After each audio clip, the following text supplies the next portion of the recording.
We are halfway through 2025, and here are what I consider the best matches of the year so far.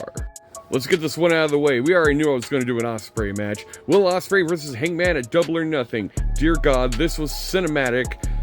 Everything that I didn't know wrestling could be, and now it is. I was left crying. The story they told was amazing. Please, this has now become necessary viewing for all human beings. Kenny Omega versus Gabe Kidd at Wrestle Dynasty.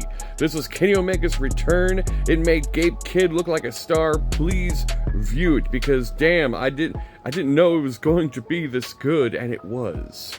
I love me some indie wrestling, and I love me some Defy wrestling. This was a Primo Lucha title scramble match for the Primo Lucha Championship at Defy Wrestling. I just love an indie scramble match, and this one is the one you need to check out. Will Ospreay versus Konosuke Takeshita at AEW Dynamite Spring Breakthrough.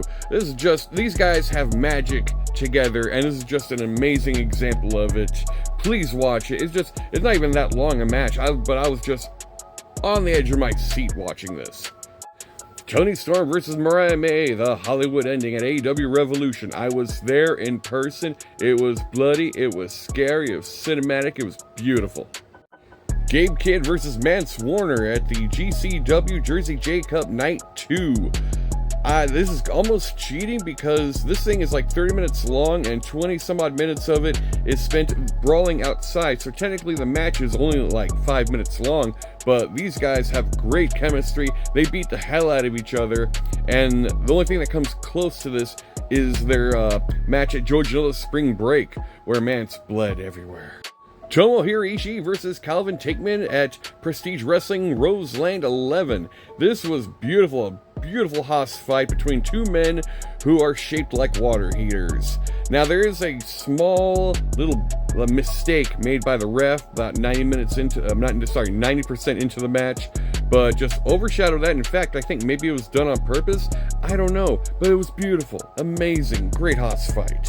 Zack Sabre Jr. versus Jonathan Gresham at Bloodsport during WrestleMania weekend. This match, dear God, I spent the whole day watching wrestling from the time I woke up to the end of the night, and I was going to go to sleep, but then this popped on, and beautiful, beautiful chemistry between these two men. I loved it. Saya Kamatani versus Tam Nakano at Stardom Queendom.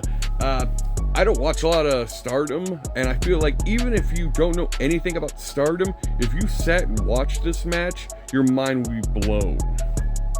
I was there for this last week. Trevor Lee versus Cedric Alexander at Prestige Wrestling, Deadlock Pro, and West Coast Pros United. 3 different indie companies for one mega show, and this match, it felt like I was transported into a Pro Wrestling Guerrilla.